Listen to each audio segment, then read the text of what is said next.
In today's video, I'm going to show you how you can delete your Facebook account. Super simple, super easy. So let's jump straight into it straight off the bat. So the first thing you want to do is come over to this little arrow here on the right hand side and click on that. And then go down to settings.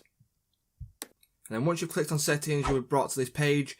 So when you do get to this page, what you're going to want to click on is your Facebook information. Click on that, and then as you can see down at the bottom it says deactivation and deletion. Go ahead and click view on that.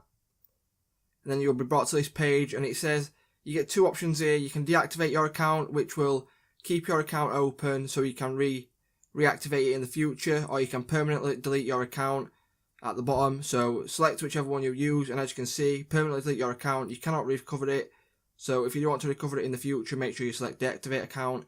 But once you've selected which one you want, go down and click continue to account deactivation, and then it will deactivate your account or permanently delete your account, whichever you choose. So if this video did help you, please click the like button, subscribe to the channel, and I'll see you next time.